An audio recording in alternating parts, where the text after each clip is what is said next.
Hello, ladies and gentlemen. My name's Stepsbasic, and with me, as always, is my partner in crime, Bubbleninja 720. Hello, everyone.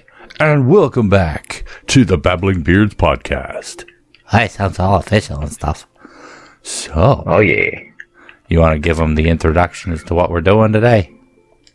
How about you do that? Okay, so today we are doing what is commonly referred to on the internet as unpopular opinions. Pretty cool, huh? That's how cool we are. We're so cool. We do unpopular opinions. Or unpopular. Yes. All right. So, let's see. I started off last week, didn't I? Or did you start off last week? I don't know. I don't remember. It wasn't last week, technically. Yeah. Last month. Last episode. Yeah. Okay, but I think I can start. So, for those of you who don't know, unpopular opinions are opinions that, well, this really seems kind of like a moot explanation, but opinions that don't adhere to the common, acceptance. Things like, I think M&Ms are the best candy bar. That's interesting, considering M&Ms aren't a candy bar. Yeah. See? Unpopular opinion. That's actually not mine. That's held by a young man, a YouTuber by the name of The Odd Ones Out. His favorite candy bar is M&M's. Dude got like 10 million subscribers. It kind of grates on me a little bit. Dude's got 10 million subscribers.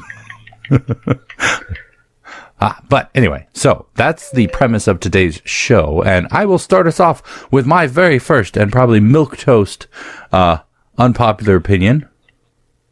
I think Battle Royale games are just terrible. I have tried to play every single one that came out. Everyone's like, oh, this game's the bee's knees. It's like awesome. Here, play some Fork Knife. And I'm like, okay. Or play some PUBG. I'm like, okay. Play some Minecraft Battle Royale. Okay. And it's like, what's the point of this? You just go out and you shoot people. You get shot. You die. You get all sad and stuff. Then you're like, I don't want to play this anymore. It's stupid. Did you call it Fork Night or Fortnite? Fork Knife. Oh, Fork Knife. Yeah, that's how you ate your dinner, with a fork and a knife. And it's one of those things I've just tried to get into them. I've like, oh, everyone says it's good. It must be good, right? But no, I have never enjoyed a Battle Royale game. It's just, and like I said, this one's probably the most milquetoast because no one can really change my opinion on it or, offer anything constructive to it because I've tried them. Well, not all of them. I can't say I've tried all of them because I actually haven't played the Minecraft Battle Royale mode, whatever it's called. It's fun. It's got different modes like snowball and stuff. Yeah, but I played Apex and I played Fortnite and I haven't played Apex yet. Yeah, I played the snowball one with Kiddo a couple of times actually. Now that I think about it, now that you mentioned that, I forgot that actually was part of the Battle Royale thing. But I don't like I just don't like the format. I don't like the fact that the games that they make don't have any real substance to them, and it's just like, true. To me, they're just kind of a waste of time, really. Yeah, unless you're trophy hunting. Yeah, and even then, I'm like, it's. I could be doing a better game of trophy hunting and something else. Yeah, true. I'm not a fan of them either. I believe it kind of it proliferates the elitist gaming and toxic gaming. I don't know how many times I've talked to a kid that's like less than half my age, and he's like, "Oh, you don't play Fortnite? What are you doing?" And I'm like, "Really?" Or the whole either that or the whole get good persona. Yeah, the get good mentality. Yeah. Yeah. And part of it, maybe if I were to actually, focus a lot more attention and get better at the game, I might enjoy it a bit more, but honestly, nah. I don't want to invest the time and get good at it. That's the problem. Especially for Fortnite, I know a lot of people love Fortnite. I don't know why, but the graphics, like just the cartoonish style of it, does not appeal to me. I will admit, PUBG does appeal to me, especially the zombie mode. That one is like horrifically terrifying. Yeah, and I've seen people play that, and I enjoyed watching them play it. Yeah, like Mark and Wade and Bob and all them got together. Yeah, and Jack. And Jack, and they got together and played it all, and I'm like, it was pretty fun to watch. And yeah, it's like, I don't know if that's something I want to do. Yeah, I don't know if you know anything about the Click Crew. No. Yeah, they're Australians, like a bunch of gamers, like 5 or 6 gamers all together, and they play Fortnite a lot, and yeah. I enjoy watching them play because they're entertaining.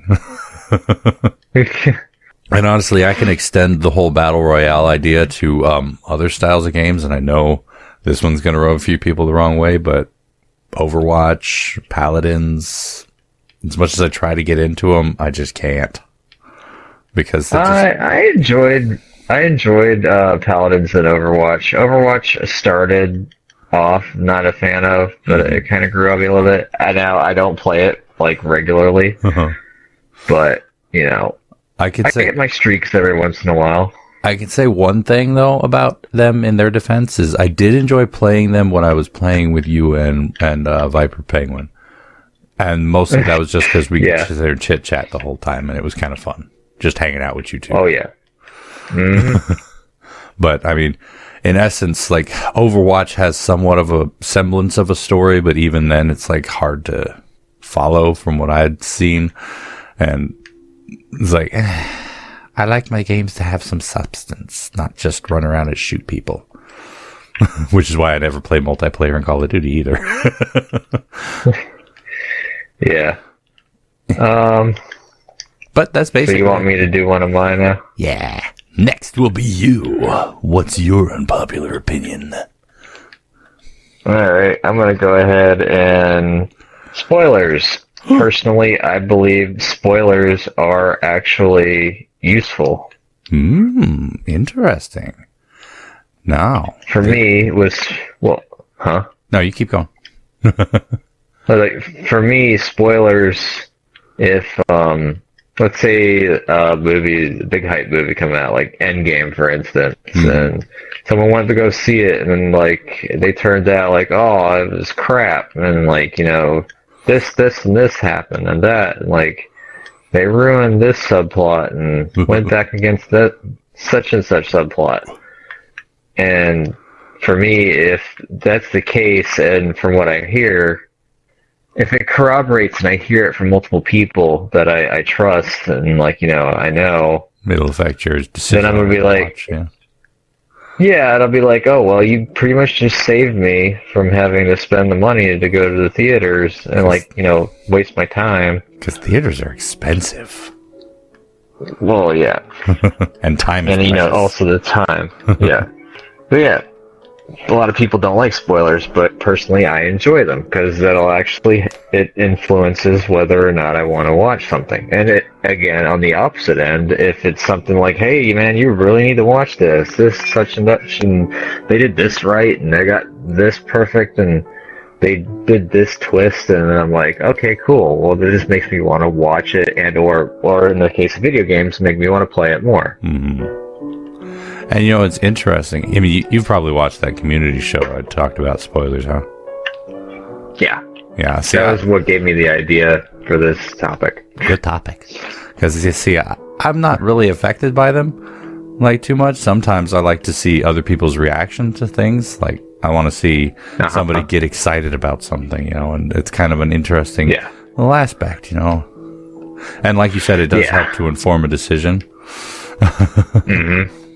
Although, in my case, very few people can actually pick out my taste in movies. Like, they can't tell me exactly why I'll like something. They might be able to tell if I'm going to like something. They probably can't tell exactly why. So I generally don't really go too much off of other people's opinions about whether or not I'm going to enjoy something. Because more often than not, they're wrong. Yeah. Well, I'm basically I just take their word at face value, and if it sounds like something I'd enjoy, then I'll be like, yeah, I'll join up on that. Yeah. But I found it interesting. A while back, I was watching a video by a young lady who was talking about spoilers, and she brought up a study that had actually proven that spoilers will actually improve your take on a movie, will improve your experience. Yeah. Interesting. And people are always so up in arms about it. And this one, like this study out in University of California, I think it was. They had it was a pretty well formed study from what I remember. Now it's behind a paywall, and I won't pay money to check my sources on it, but it was pretty well the first time I checked it out. Yeah. But it proved that people who had foreknowledge of stuff that was going to happen, especially tragic situations happening, were actually more prepared and better to enjoy it than they had previously anticipated. Even people who claim to hate spoilers. Take that, people that hate spoilers. Take that, people. Funny enough, though, there is one type of spoiler I hate, and that's a spoiler that happens in the moment. Like I mentioned it in my video, but if somebody's talking while I'm trying to watch a movie, it's like, oh, this part's gonna be so awesome. I'm like, shut up and let me enjoy it. I could understand that. That's where I draw the line on spoilers, personally. Yeah. But if you're gonna tell me like after the fact, like before I've watched it, like, hey, this is awesome, you should watch it, then I'll be more like receptive. Mm-hmm. Well, that was a good topic. And I'm not. I'm not gonna bite your head off.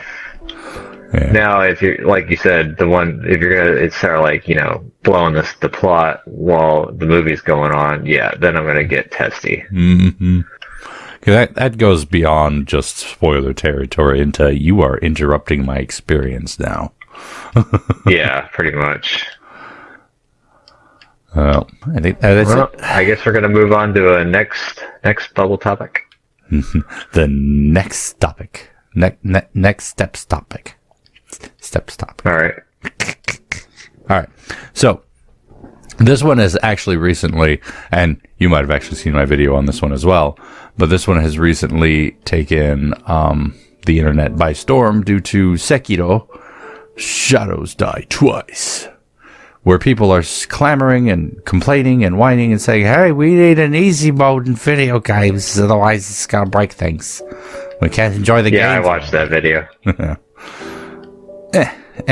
And I'm not sure if mine's completely the unpopular opinion on this one, but I do know that there are enough people on the opposing side to at least qualify it a little bit for unpopularity.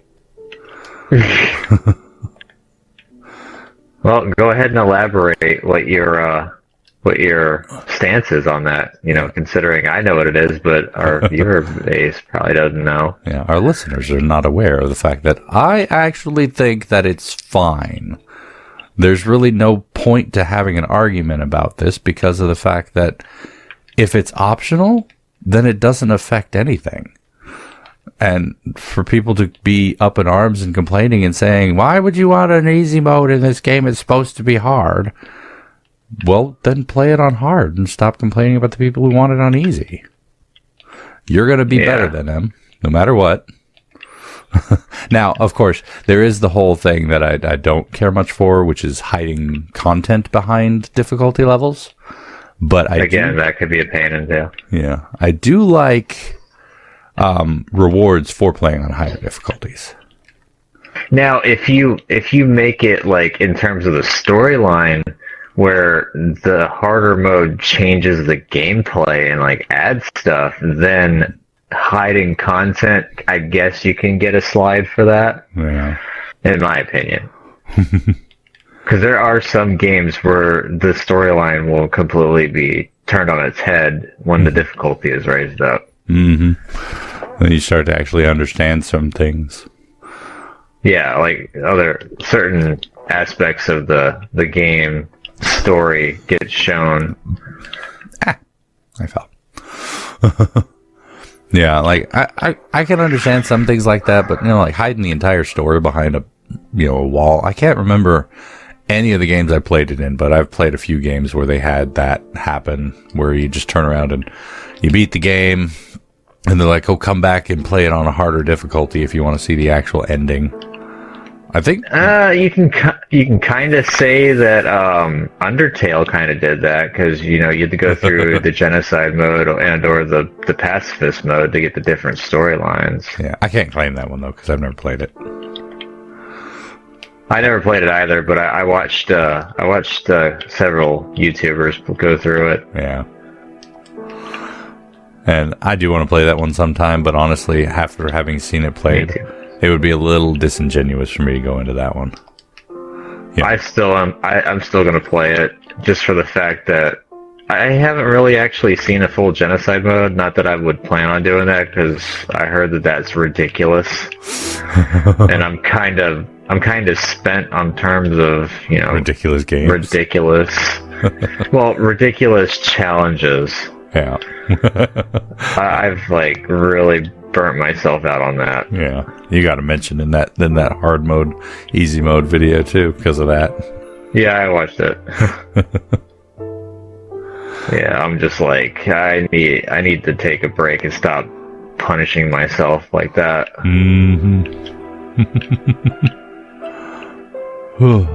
Which is when I play Alien Isolation, I'm seriously second guessing trying to do the trophy for the killing no humans. Yeah, that one's gonna be a pain in the butt. Yeah, especially considering I think the first time you encounter a hostile human, they have 100% accuracy with headshots, and they got a gun. I don't know if you can sneak by them or not. Yeah, that's one thing I'll find out. That's one thing I can say about hard mode and stuff like that is I'm fine with setting challenges for yourself and everything, and yeah. I like it when people do stuff like that. I also don't mind it when people don't. I'm like, hey, if you want to just play the game and enjoy the story, go right ahead. Now, admittedly, a lot of my qualms with the argument is the idea of people complaining about an optional thing. Just doesn't make any sense to me. I made mention in my video actually about Assassin's Creed Origins and their thing, and people were complaining about the tourist mode in it. I'm like, well, then don't play it as a tourist. Don't play it then. Yeah. And there are certain games like Dark Souls and whatnot who don't have difficulty levels, so to speak. So they were complaining that would be altering the game in some way, and I'm like, well, again, don't play it. But also, in a lot of the cases, it's not really a hard game, which is, I guess, in a way, another unpopular opinion, but not on my list.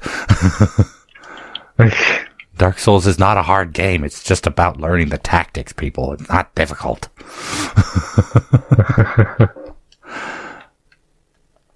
Wrong button. But anyway, that's bad me. How about you? Alright, I'm gonna go ahead and go. Alright, this one rubs me the wrong way multiple times. Kinky. This topic. Ever since, I started getting into video games and everything, I've heard this argument blown out of proportion constantly by older generations. You probably are getting at what I'm gonna get ready to say. Oh yeah. But personally, I believe that video game violence does not attribute to the increase in adolescent violence. Yeah. Now this is funny because. Oh, sorry. You first. Oh, well, go ahead. I was gonna say this is funny because among gamers and whatnot, it's not an unpopular opinion. It's a very widely held popular opinion, but among the folks who don't play, and especially the more spiritual guys, conservatively minded folks, there is the push that says it does. So it's like, by gamers themselves, no, not so much an unpopular opinion. But Yeah. Well, I meant like in terms of like, like communities. Mm-hmm. Because I believe that the gamer base is considered a minority in the community, although it is a growing demographic.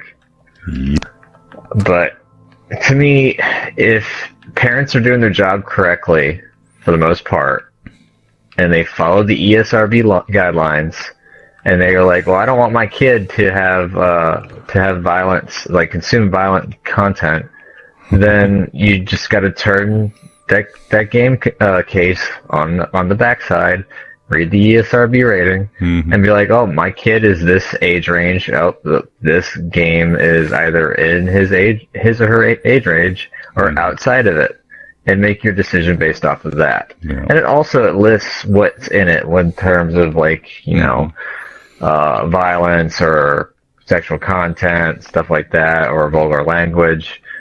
So, it actually, this topic irks me so much to the point where when I was still figuring things out for my channel, I was actually going to have like a little like Q&A, well, kind of like a Q&A or just like a descriptionary of the game, and I was going to have the case if I had a hard copy, and I would be like, this is the ESRB rating for this game. So if you are not in this age group, then I suggest you click away now, kind of thing. But I kind of ended up dropping that anyways, because if you've seen my videos, I kind of drop a lot of vulgar language constantly. Yeah. I kind of fly off the handle a little bit and let the expletives fly. I'm trying to curb that a little bit more, but And honestly, things happen. Yeah, the ESRB is just there to make it easier for you to know it, but honestly, it's not that difficult to know if a game contains stuff that you want your kid to play or not. I mean, well, I use the ESRB as a no excuse guideline for all the adults that are like, video games are making my kid want to beat some other kid's face in, or bring a gun to school and shoot him up. Yeah. Now this is mostly just for those who actually think that way, because the ESRB is just like a rating system on your movies, and for the most part, it's not too far off. Yeah, I think like teen will get you language and whatnot. And most of them will get you some mild violence will get you teen rating as well, like if it's blood and gore. But you touched on another argumentative fact that I pull when it comes to like video games contributing to violent tendencies. Our society, in terms of entertainment, consumes a lot of violent content. Why are you singling out video games when there's perfectly, there are other mediums? We have violent books, comics. We have violent movies. We have violent TV shows. Yeah. But you don't hear anything about violent books or comics, for the most part, unless it's like very expletive or against a certain demographic.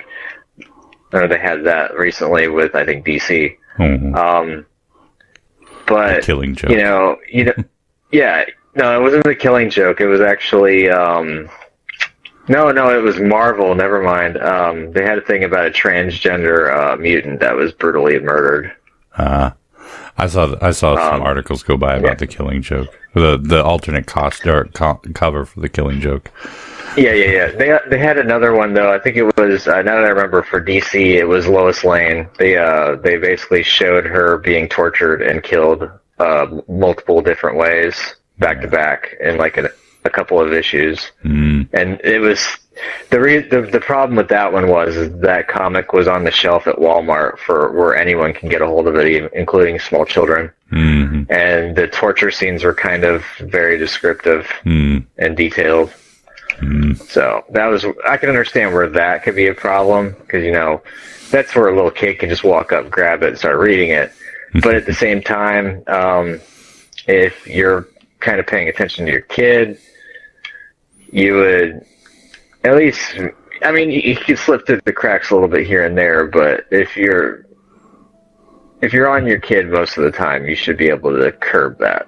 Yeah, getting on my high horse here, as a father myself, I very much keep an eye on my kid, make sure she doesn't just wander off and grab random comics off of shelves. I mean, it's not that difficult. Yeah. Yeah. I'm just like, it just annoys me as a gamer that they're going to scapegoat a form of entertainment just because, it's easy. Yeah. And it's just like, hey, this is what's causing the problem. We should fix it by banning games. Yeah. Well, I can say that it has been pulled on other things in the past, but video games have by and far gotten a much larger hit from that. Like video games, television was rotting our minds, and movies were contributing to the delinquency of our teens. Books were going to lead to insurrection and rebellion. Yeah, I mean, they had that whole big book burning ceremony thing going on back in the World War II. I meant during my time, my childhood. That's what the big thing was video games are evil. Yeah, they are the devil. It shifted its attention to video games, and it's been there for a while. Very long time. I think with the exception of maybe books, video games have gotten it the hardest. Because books have, all the way since biblical times up until the 20s and 30s.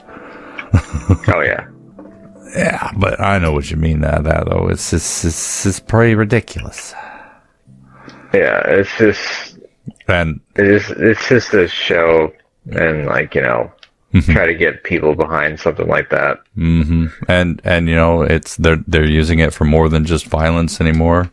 Now they're using it to talk about, people's opinions on race and gender as well. And no, sorry, video games do not affect your opinion on those things. You have your opinions, and at the very most, you might find a game that will agree with you. For me, I consider video games an interactive book. Yep, pretty much. And if you like books so much, why don't you marry him? Or an interactive movie if you, want to take it that route. Yeah, because it is a visual medium, so it would be a little bit more of a interactive movie. Yeah. But I guess we've kind of bled that one dry. If you want to go on to your next topic. All right, so now we're starting to get edgy here. This is the one that's going to upset my entire fan base here. Uh-oh. I love every single Final Fantasy game ever. Uh-huh. But it took me so long to actually enjoy Final Fantasy VIII. I can kind of side with you on that one. For me, I've never personally played Final Fantasy VIII, and it was mainly due to the fact of what I heard about the game. Mm-hmm.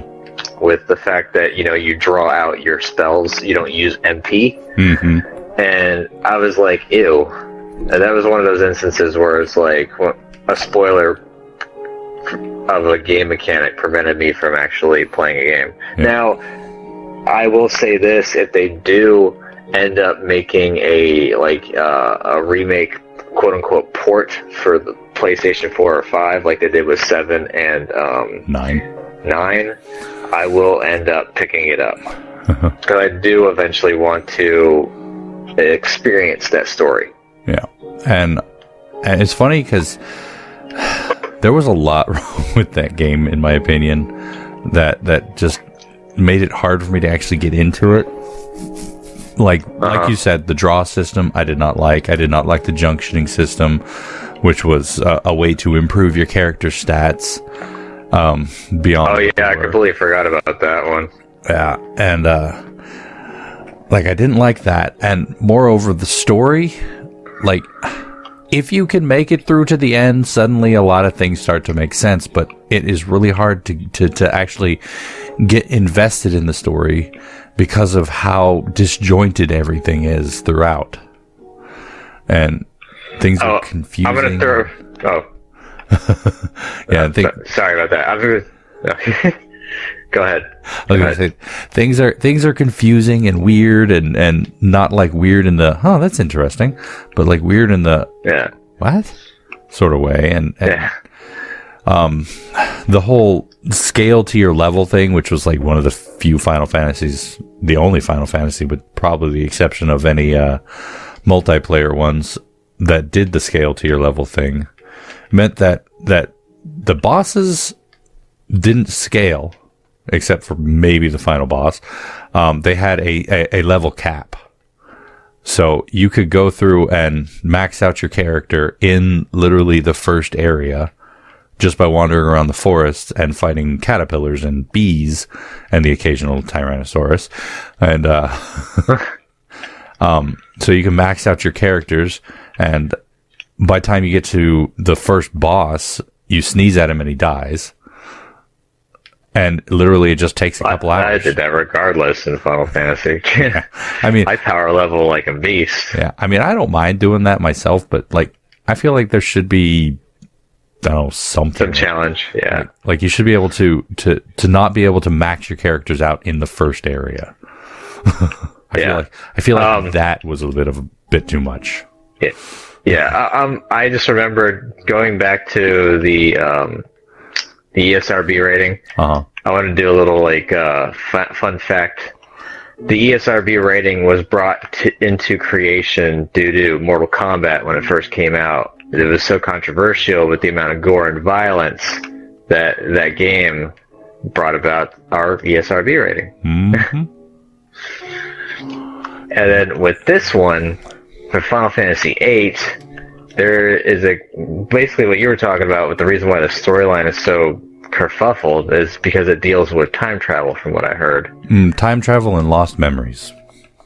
Yeah, there we go. And fun fact for that one, there is a fan fiction or fan theory where Squall is actually dead. Squall is dead? Yeah, during the storyline. Like, he's not alive. Interesting. Okay. Yeah. Basically, it's like him, or it's like him dying or something like that. I think it's either he's dying or he's dead and he's like reliving his life kind of thing. Or something like that. Neat. There's a point in the storyline where something happens to him and then it's like, huh? Because right afterwards it's like as if it didn't happen kind of thing. He was in the hospital for a little while. Yeah, well, not even that. It was like he gets hurt, and then the next thing you know, like you go through. I think you play as another character, and then when you cut back to Squall, it's hey, I'm perfectly fine. Wah. Yeah, I know what you're talking about. I know the part. Well, I didn't want to, I don't want to kind of. I know it's an older game, but I'm just still trying to keep the spoilers to a minimum. It's funny. See, we don't care about spoilers, but we care about you guys, so we don't spoil anything. For the most part. For the most part. Now, I do believe that there is a time limit on spoilers. I should have mentioned that, too. During that conversation. True, yeah. Like, for me, I don't care, but, like, I also don't feel like people should complain about spoilers if the movie came out, 20 years ago. Yeah, true. But yeah, Final Fantasy VIII, that one's polarizing for me. Like I said, that one was an instance where spoilers made me not want to play it. Yeah. And I didn't play it, so. Mm-hmm. You know what's funny, though, is... I will...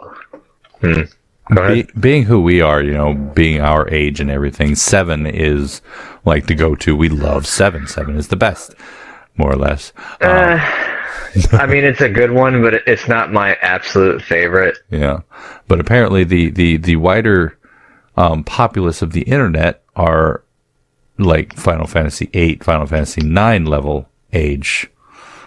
So, which is funny because 8 and 9 are one of my least favorites.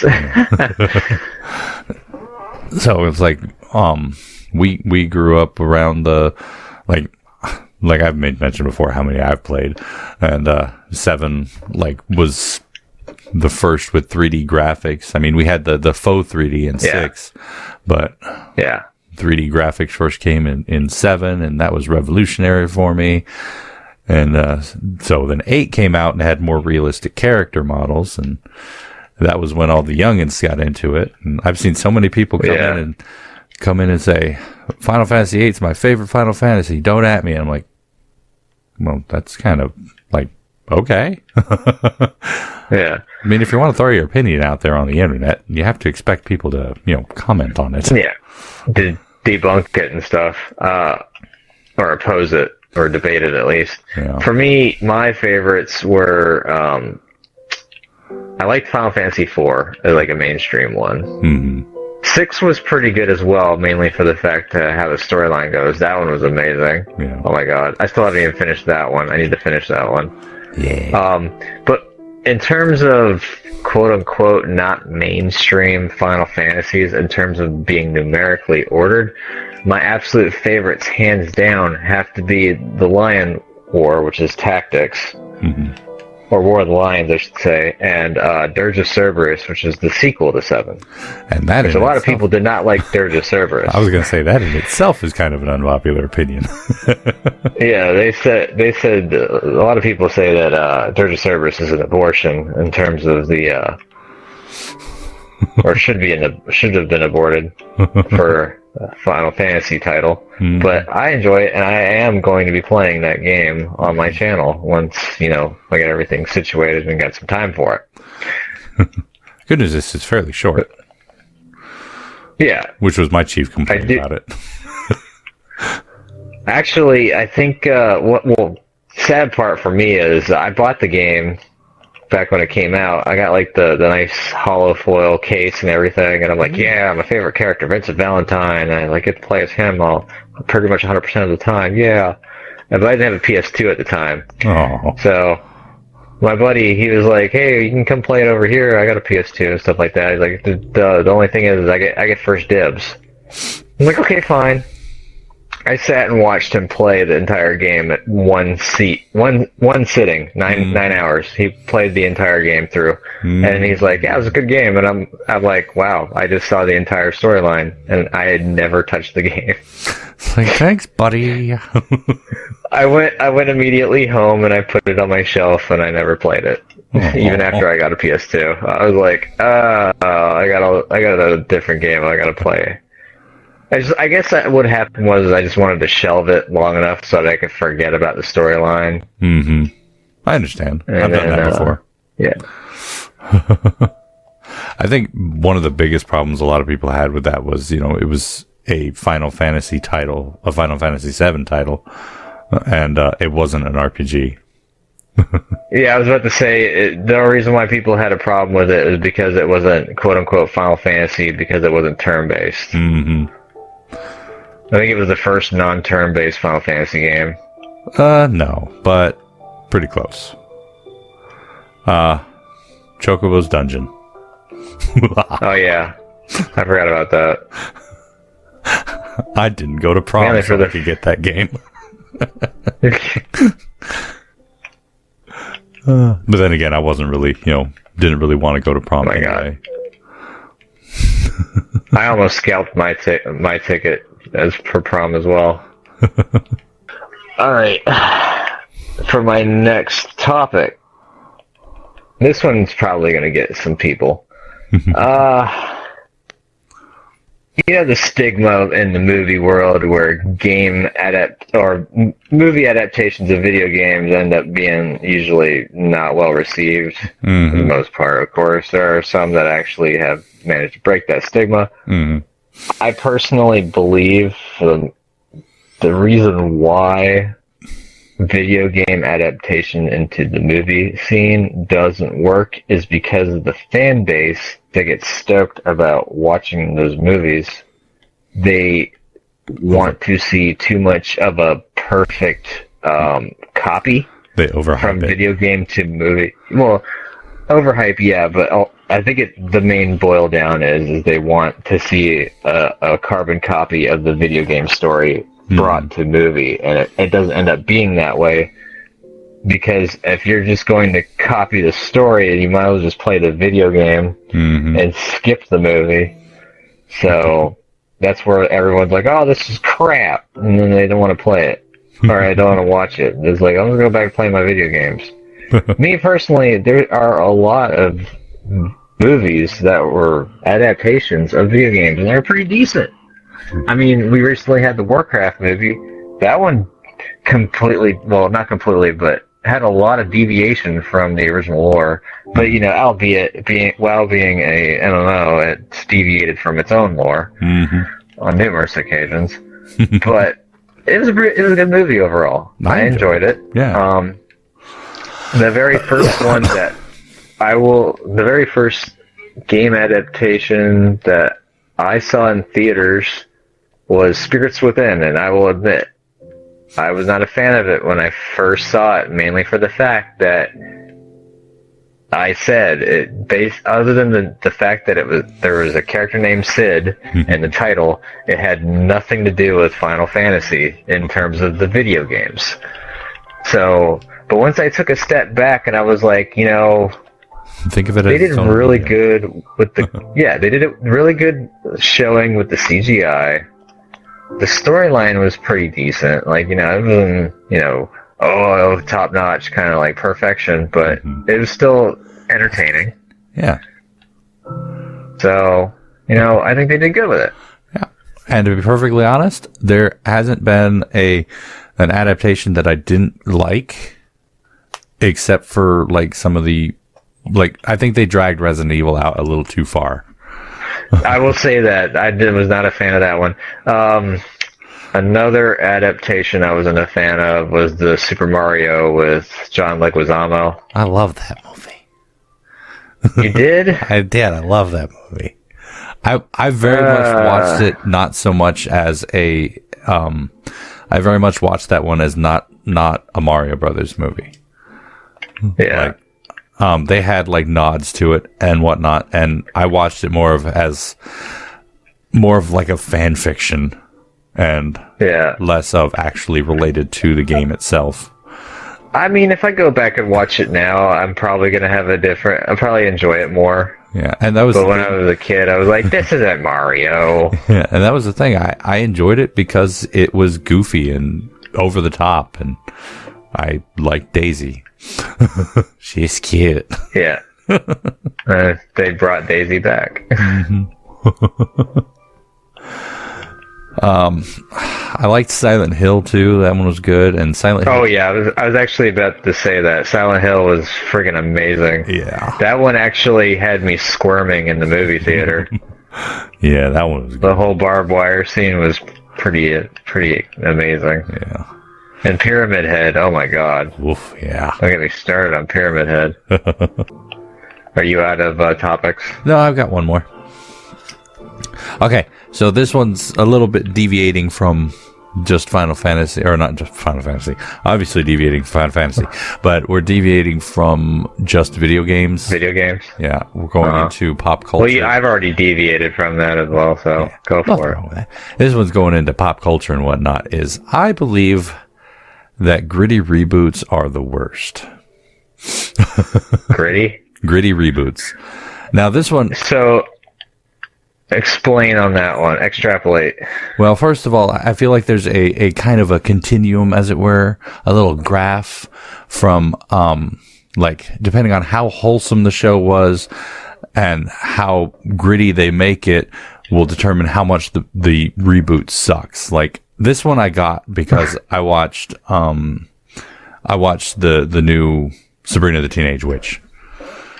And you know what that's based off of, the old show. Well, except it's not actually based off the old show, which kind of got a little bit of a brownie point from me. But like, I expected it to be based off the old show, which meant when I first started watching it, I hated it.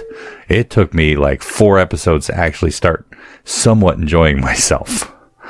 Are you talking about the reboot or the original on this one? The reboot, the one on Netflix. Okay. And now, I know. I actually have that on cue, so this is going to be one of those instances where a spoiler will either make or break my idea or my decision of watching it. I will tell you one thing. If you have any sort of motion sickness, be careful watching that show.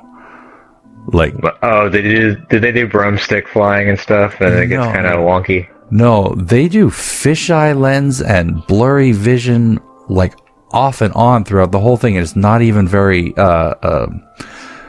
consistent. Like it's like some scenes are just fine, perfectly fine video, and then in the same scene, suddenly for no reason it'll be fisheyed or it'll have a blur on it, and like who was the videographer director in this? Because this is giving me a headache, and I don't even have any problems with motion sensitivity or vision and whatnot.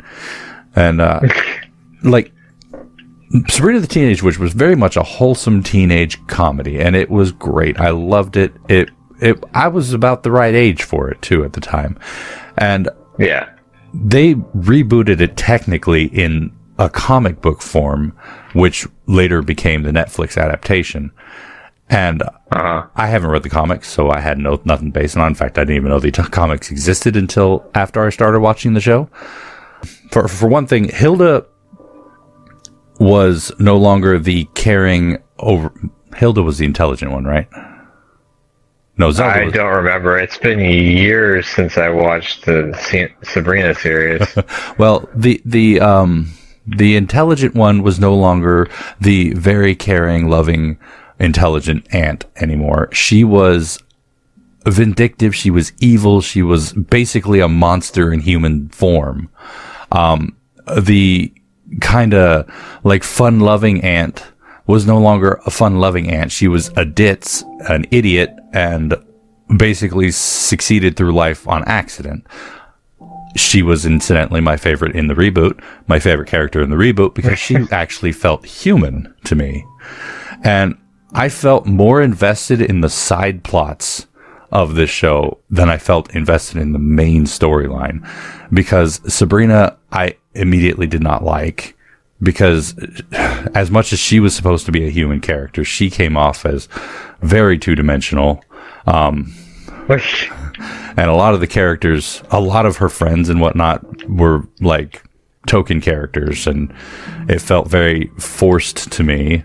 Harvey was Harvey for the most part was just like, I'm token white boy boyfriend.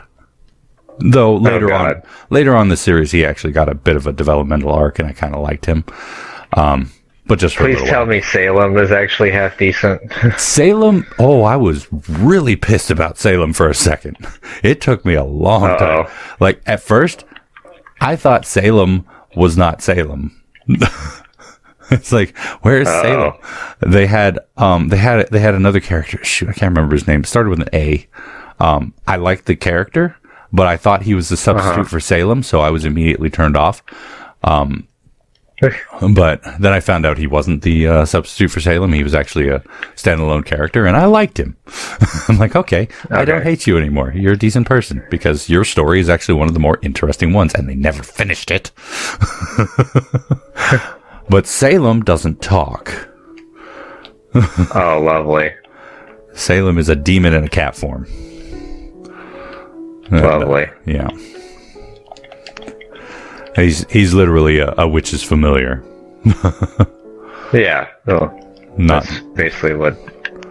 Yeah, not the ones we like. Not a warlock that's in cat form or whatever. I think that's what he was. Yeah, he was being punished.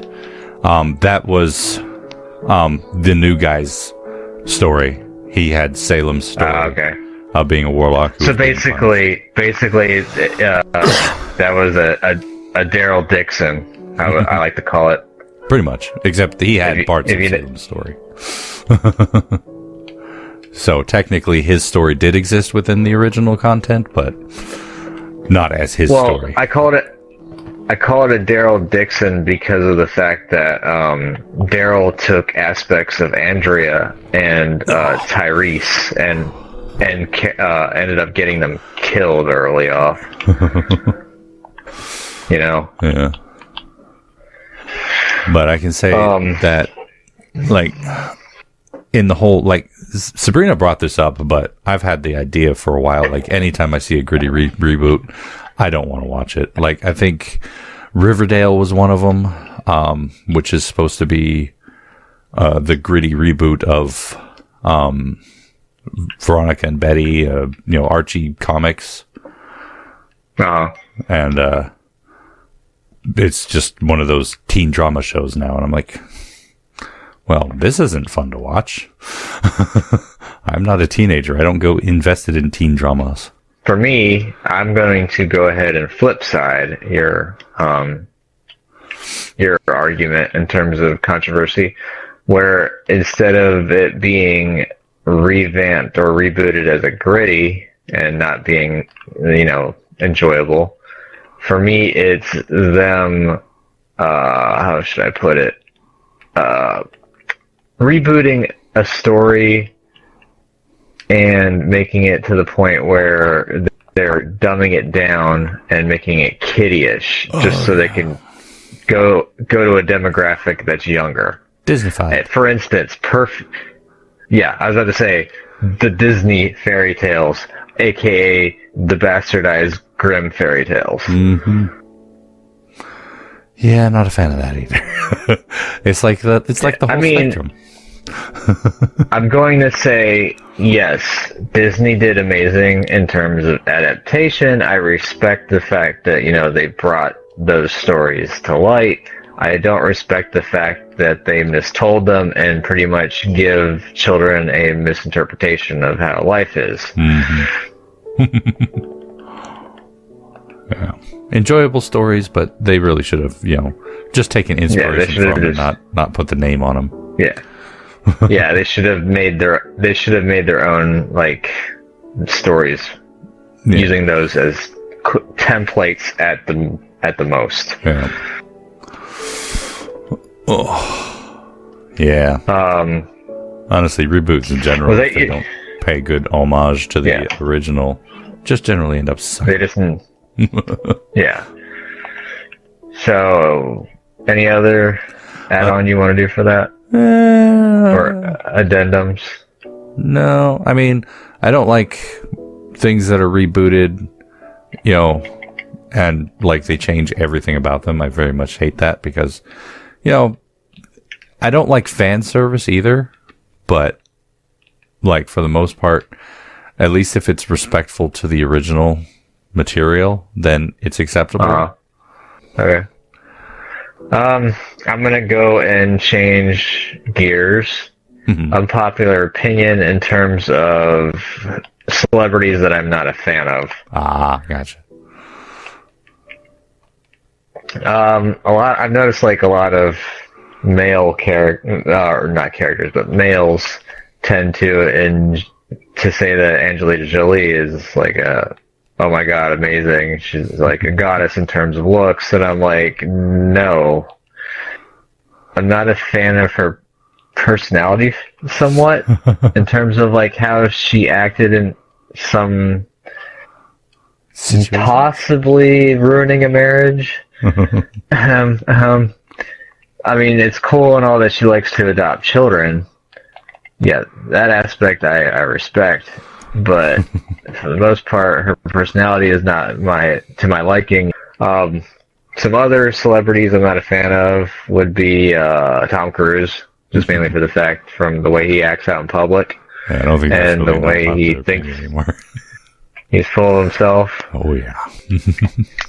Will Ferrell, I'm sorry, I love stupid comedy, but his version of stupid comedy I cannot get into. Have you watched Stranger Than Fiction?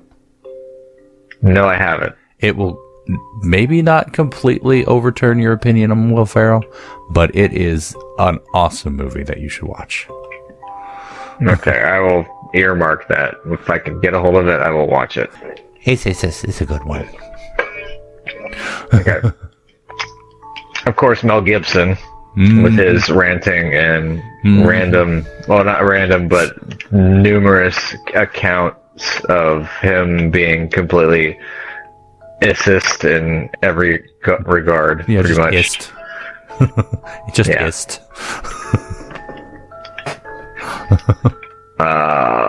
And I'm going to go into our YouTubing community. I'm sorry, everyone, but I am not a fan of PewDiePie. I will say this, I respect him and his ability to generate an immense fan base. I respect the fact that he has gotten a lot of money generated in terms of charities, but I do not respect him to the point where Well, and I'll also say I do find some entertainment in some of his videos, but I will not subscribe, and I will not consider myself like quote unquote bro or whatever he 9-year-olds now. viewer base is. Yeah, They're 9-year-olds. I'm just like the way he acts on like camera and stuff. It kind of proliferated his viewer base, in my opinion, to act out, and it just seemed like he's very obnoxious. And I like like I said, I like stupid comedy, but when you're in a serious situation, I would like it more if you act serious. Mm-hmm. Yes, some people react with like stress and anxiety and stuff like that, and with trying to be funny and like do like kind of like a laugh thing.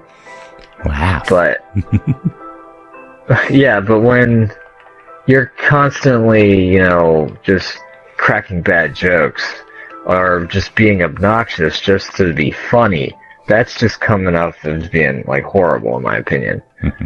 And I think that translated that, like, with him, I noticed the pattern, like, he would make a controversy item, like, he would make a controversial action, and he'd be like, oh, I'm sorry, kind of thing, and like, like, public apology, everything's fine now, and then, after a while, like, another thing would crop up, and then it would just be like a rinse and repeat, with another video apology, and then, after a while, it just seemed like, I don't know if he's been doing any types of, like, with some of his recent stuff, I don't know if he has done apologies, but I haven't heard anything, so it kind of feels like the apology phase has kind of been deleted from his rinse and repeat, schedule.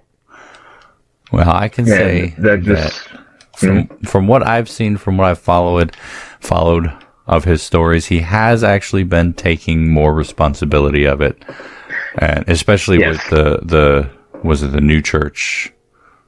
Yeah, whatever the shooting. The shooting. He really stepped out against that one. I will say this: yes, he has been stepping out. He has been more vocal, but I believe that it's a little late. In terms of him now just saying, oops, I need to back up, I need to backpedal, I need to nip this in the bud. It's already grown like a weed. You need to do some major damage control on that one, buddy. Overall, my opinion of him is already set. Like, yeah, and honestly, I have issues with star worship anyway. I mean, especially YouTube stars, because at least in the mode of at least in the mode of bigger name folks, like they have agents and damage control and whatnot that help prevent them from doing stupid things, for the most part. Not always. For the most part, yeah. So at least for especially for YouTubers who are just on their own, they're all going to be making stupid decisions. And we even have another YouTuber in the news who has done some bad stuff, the James Charles thing, and Pro Jared, both of them. Yeah. Why worship? I mean, maybe I'm just too old and I don't understand it, but why the hero worship? Well, for me, it's not so much as the hero worship. It's me seeing that these people are easy targets for other people who just want to have an excuse to cause mischief. Yeah. And then they just go, oh, well, I'm going to hop on this bandwagon and say, well, this bandwagon seems to support it, which has shown up with PewDiePie, with the manifestos and stuff, even though, yes, that manifesto was also targeted a bunch of other popular platforms, I should say, in terms of being a quote-unquote troll aspect. But at the same time, it's way too easy to be like, oh, well, I support PewDiePie because, he has this type of mentality and it matches my negative view on a certain demographic of people. Oh, he hates the people I hate. Let's hate them too. Yeah. Yeah, it's like he validates my hatred kind of thing. Well, I can't speak to the mindset of other folks. I mean, but it's like he had trolled a lot, and that is kind of the problem. Yeah, not factoring in the idea that people are going to take him at his word, at his literal statement, rather than what do you call it? Well, that's weird looking. Rather than, what he may have meant, or hey, this guy's just joking, or hey, that's not exactly what he means. He's just trying to be meh. So in a way, well, my full the one that cemented it for me for the most part was the Walking Dead series for PewDiePie. Mm-hmm. I would go to season 2 because I mean it's not spoilers anymore. If you haven't seen it, then if you're a PewDiePie fan, go watch it. There's at one point where season 2 where the baby's about to be born. He keeps mentioning zombie baby. I want to see zombie baby. Zombie baby. Zombie baby this. Zombie baby that. And I was like, I actually got to the point where I found myself yelling at my screen, like, shut the fuck up about zombie babies. Pardon the expletives, but that's basically what happened. And it's just like, ugh. It's stuff like that. It makes me just, skip portions of video. Mm-hmm. And usually when I want to pick a person to watch, I try to pick someone that I have the least amount of, slider bar action where I'm not skipping through the video a lot or skipping videos, period, like to the next part of the play list. Because I like to have YouTube playing in the background while I'm playing video games, or if I'm, doing work or something. I like it as like a background noise. Mm-hmm. And if I've got to constantly mess around with the slide bar, then it's detracting from what I'm using that as background noise for. Mm-hmm. Now, another YouTuber for me that's kind of gotten on that same kind of thing recently is Markiplier. Markiplier was the very first YouTuber that I was exposed to in terms of, content, and got me into YouTube and watching and enjoying and like using my time to, watch these videos and stuff. Mm-hmm. And his old content, amazing. I loved it. And at some point, it just seems like, I can't really explain it, but it just feels like a part of what made his old videos appealing. It's like it's gone. Kind of like a magic dissipated or something. And I don't know how he can get it back or not. But it's just like, I find myself not wanting to watch his new content, and I find myself just rewatching his older content. Mm. Even though he has stated, like, he has been told numerous times that, like, oh, you're not the same Markiplier, and he talks about how it's like this the same thing, where it's the vulgar jokes and everything. It's kind of not, because he wasn't really super vulgar, and, he also didn't upplay acting stupid, quote unquote, for like, entertainment purposes. It's like, it was like a natural thing where he would have dumb moments, or like the jokes would crop up, but it wasn't a given like, oh, I gotta fill some action in, here's a genitalia joke kind of thing, Mm-hmm. Well, I mean, and it's like, he's been kind of like, what do you call it, burnt out on the video game aspect. Like, he may not have said as much, but, if you've been following him long enough, you can tell that he's just not got his heart in the video games anymore. And, that's fine. But I've actually really liked a lot of the stuff he's been putting out that's not related to video games. Well, I've gotten to the point where his, the way he was acting and stuff, it was just, I stopped even looking at the new content. Like, even if it wasn't a video game thing, I was like, I don't want to run the risk of me just being like, lick, skip. So I ended up just watching the old stuff. Yeah. It's like, the big projects that he works on, I really like. And I like some of. I mean, he still makes the crass jokes and whatnot, but like the Markiplier tries such and such, and the Markiplier makes stuff. It's kind of interesting because it's like some of the stuff you can tell he's made before. So it's like, okay, Yeah. this ain't really real, but hey, welcome to YouTube.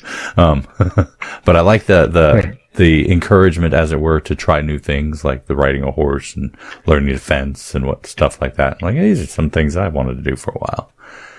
But moreover, I really like his improv sets with improv, not improv, but scripted skits with Who Killed Markiplier was still, bad jokes and whatnot, but it was an entertaining series and whatnot.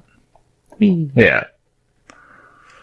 Like, I find myself rewatching his Drunk Minecraft a lot. Yeah. That was amazing. I love that. I mean, yeah, it was vulgar jokes aplenty, but it was a bunch of, it was him and his friends, just, kicking back, getting sloshed, but just having fun. I think it was natural. I think the series that really still captures that for me are when he and Bob and Wade get together and play Uno.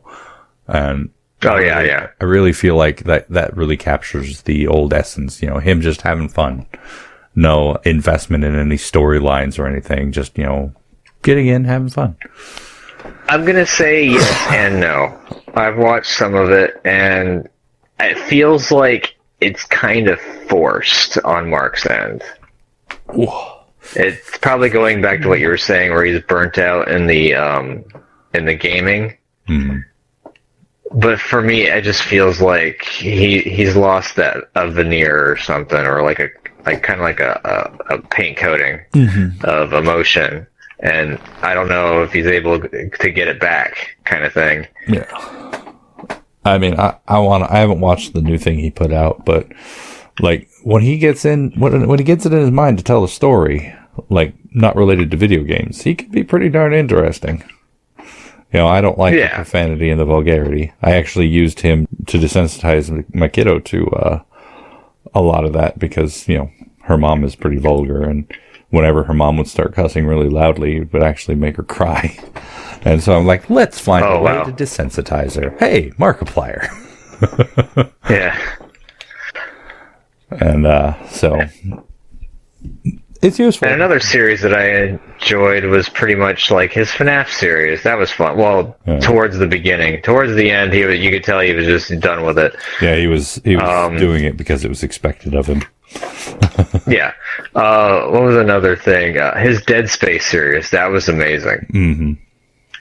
All 3 Dead Space games. Yeah. Now, when I do my Dead Space playthrough, I'm kind of hoping that I can get like you or someone else to play Carver for Dead Space 3. Oh, yeah. Yeah, I can't really... Because I heard if you can't really what? I was going to say, I can't really stand up for PewDiePie because literally I know almost nothing about him. Like, I will stand up and say, hey, he has done a lot of good for the community. He has raised a lot of charity money. I recognize it. Yeah, I recognize that. But at the same time, he's caused a lot of controversy and damage. And I think that some of his actions is part of the reason why YouTube has gotten really heavy-handed with, us small potatoes and people that are, trying to strike it out. Yeah. I mean, now, albeit it's not just PewDiePie, but I think he has a pretty good hand in it, considering he's like the poster child of YouTube. Not anymore. He's not. Well, yeah.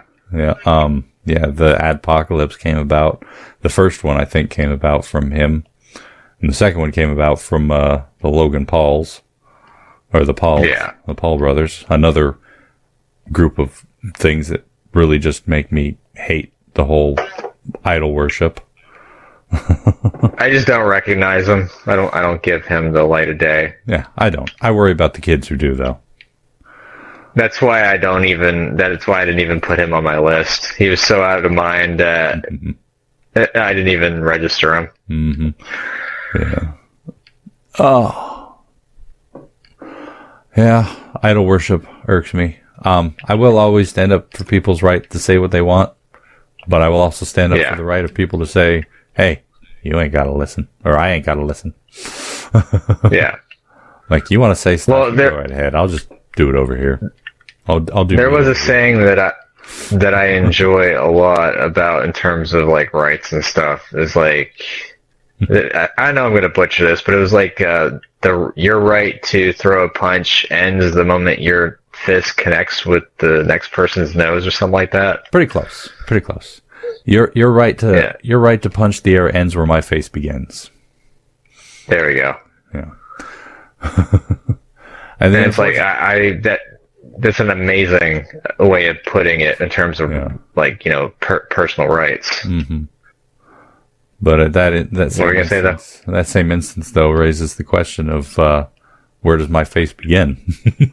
Because I would always argue, you know, you can't really curtail anyone saying whatever they want. You can stop listening to them and walk away because words literally have only the power you give them.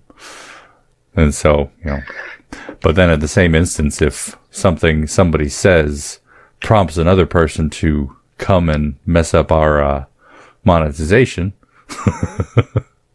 well, there you go. And honestly, if he'd have started way back then, you know, like, okay, I messed up, I'm going to stop. And he did do his little apology tour, but, you know, those are a dime a dozen on YouTube. I swear if you put in apology video, you will get about 10 billion results. Yeah. I haven't done my apology video. I need to do an apology video. Those always get the clicks.